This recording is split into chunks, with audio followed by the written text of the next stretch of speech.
لو انت عايز يكون عندك ذاكرة قوية ويكون عندك إبداع وتفتكر كل حاجة انت بتقراها، وكمان يكون عندك أفكار جميلة وإبداع، والحاجة دي ممكن تغير حياتك وتغير حياة الناس اللي عندك، وفي نفس الوقت ما عندكش وقت عشان تعمل تمارين الذاكرة والتركيز والحفظ. لو انت عندك 10 دقايق بس بتكون فاضي فيهم ومش مشغول، أحب أبشرك أن فيه طريقة سحرية وسهلة جدا تاخد منك 10 دقايق كل يوم، والطريقة دي بإمكانها إن هي تغير حياتك إلى الأفضل، وكمان بتضاعف أضعاف كثيرة من ذاكرتك وإبداعك وتخليك تفتكر أي حاجة.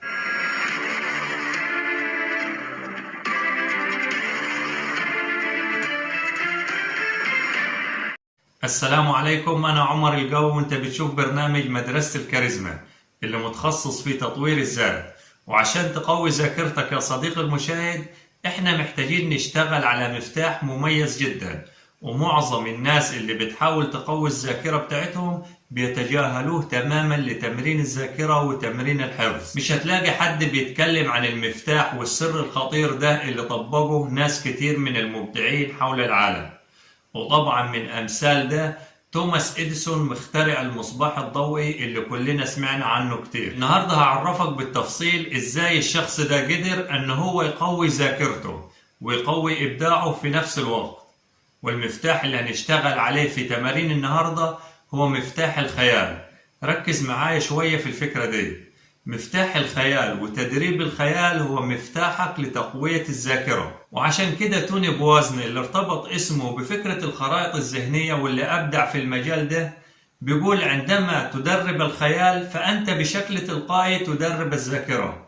خلي الفكرة دي في دماغك، ما تنساش، لأن رايح أرجع لها بعد شوية، لأني هعرفك على الخطوات العلمية اللي أنت تطبقها عشان تضمن يكون عندك الخيال والإبداع قوي جدا، والذاكرة برضو تكون قوية جدا.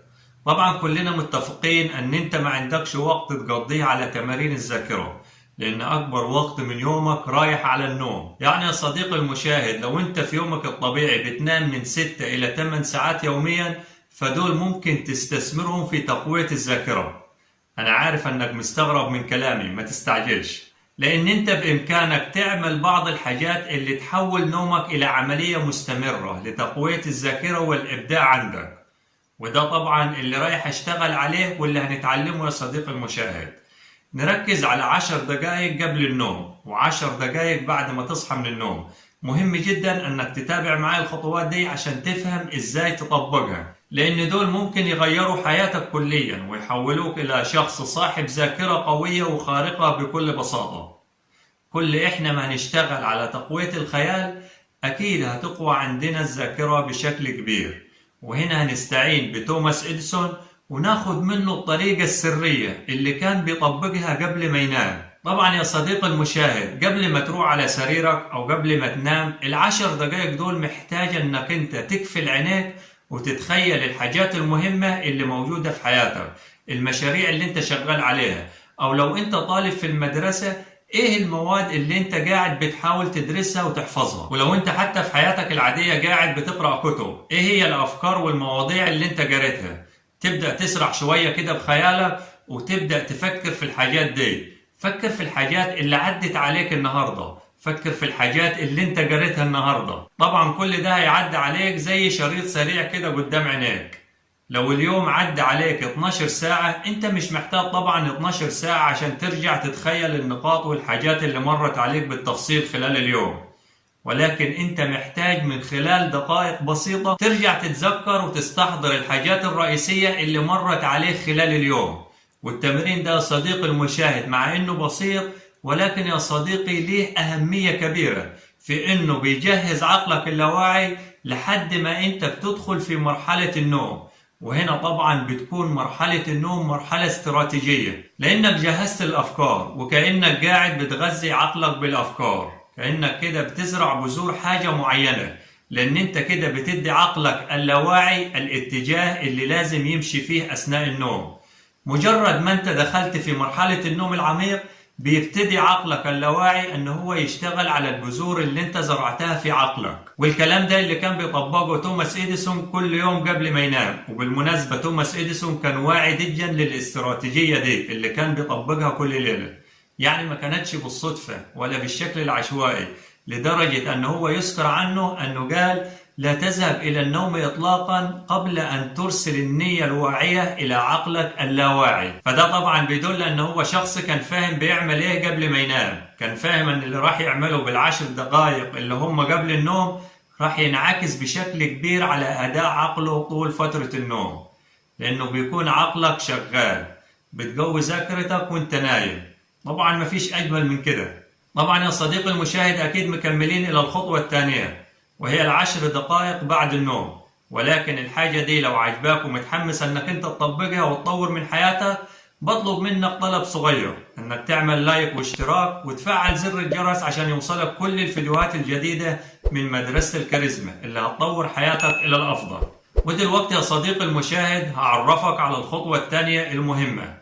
طبعا مهم جدا العشر دقائق قبل النوم، لكن اللي انت هتعمله في العشر دقائق بعد ما تصحى هو اللي رايح يحدد نجاح أو فشل الاستراتيجية. لما نيجي لليوم الثاني بعد ما تصحى وتعرف ايه اللي لازم تعمله بعد ما تصحى من النوم. في البداية لازم تعرف ايه هو الإبداع، وعشان نبسط الموضوع ده بشكل بسيط محتاجين نعرف أنه الإبداع هو ربط الأشياء المألوفة بالأمور الغير مألوفة، أو هي عملية إيجاد الروابط ما بين الأمور الغير مترابطة.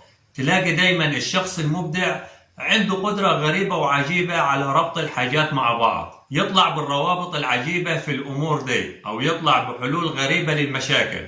الناس عارفين المشاكل، بس هو ربط الحاجات بطريقة معينة مبتكرة، عرف حلول الناس العاديين ما عرفوش يوصلوا للحلول دي. لو فهمنا المبدأ ده وعرفنا أن الإبداع عبارة عن الترابط والروابط، هنعرف أن تقوية الذاكرة عبارة عن ربط الحاجات اللي احنا بنعملها بالحاجات اللي احنا عارفينها قبل كده.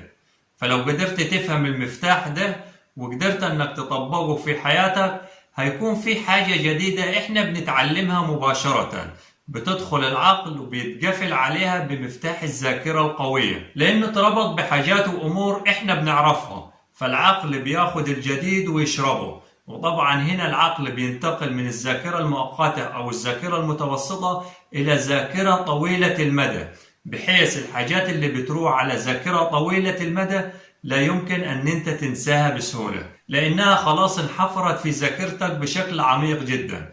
طيب يا صديقي المشاهد، أنت دلوقتي نمت 6 ساعات أو 8 ساعات، وإن شاء الله يكون نوم هنيء ومريح بالنسبة لك.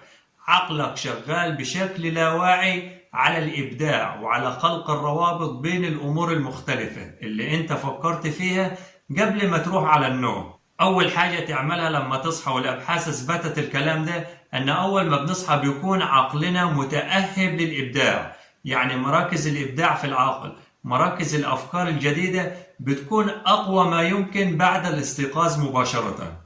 وطبعا في طول اليوم بيبدأ تدريجيا أداء العقل التحليلي ياخد زمام السيطرة طول اليوم. لكن عشان احنا نقوي الذاكرة بتاعتنا محتاجين نستثمر الدقائق القليلة جدا مباشرة بعد الاستيقاظ. وطبعا اللي هنعمله ده زي اللي بيعملوه المبدعين والمتفوقين والعلماء، واللي كان توماس إديسون المشهور جدا بيعمل الحاجات دي. أول 10 دقائق بعد ما تصحى محتاج تمسك ورقة وقلم وتبتدي بالكتابة وتكتب أفكارك. انت بس افتح ورقة فاضية وخلي القلم يمشي بحرية أكتر. أي حاجة بتخطر على بالك، مفيش أي إطار معين انت تفكر بداخله، مفيش أي أفكار معينة انت تكتبها. انت بس محتاج تفتح الدفتر بتاعك وتجيب القلم بتاعك وتحط ايدك على الورقة وتخلي ايدك مع نفسها تكتب اي افكار بتخطر على بالك. وطبعا في البداية هتحس ان دي حاجة غريبة بالنسبة لك، لكن لما تتعود على الممارسة يوميا هتلاقي ان في حاجة عجيبة بتحدث في عقلك وفي حياتك. اول حاجة انت هتكون متشوق للمرحلة دي، وتاني حاجة هتلاقي افكار غريبة طلعت معاك لان انت مش متخيل مدى ابداعك في الفترة دي. وتالت حاجة ذهنك هيكون صافي وأفكارك مرتبة، وقدرتك على التركيز والحفظ بقت أقوى وأقوى طول ما أنت ملتزم بالروتين 10 دقائق المسائية اللي قبل النوم وال10 دقائق اللي بعد ما تصحى. طبعا يا صديقي المشاهد، صدق أو لا تصدق أن توماس أديسون اللي تكلمنا عنه عن إبداعه وعن طريقته في تقوية الذاكرة، لما توفى لقوا عنده أكثر من 350 جورنان أو دفاتر كان بيكتب عليها أفكاره. لقوا فعلا أن طريقة كتابة الأفكار وطريقة ربط الأمور مع بعض كانت بشكل واعي جدا، لدرجة أنه هو ما كانش بيعدي يوم إلا ويكتب فيه. وطبعا الطريقة دي نجحت مع توماس إديسون المبدع والمخترع اللي عنده اختراعات كتيرة جدا. لو في أي سؤال أو أي استفسار أو عندك موضوع ومحتاج أني أوضح لك فيه الأمور، ياريت تكتب لي في التعليقات، أكيد هرد عليك. ألقاكم الحلقة القادمة، دمتم في أمان الله.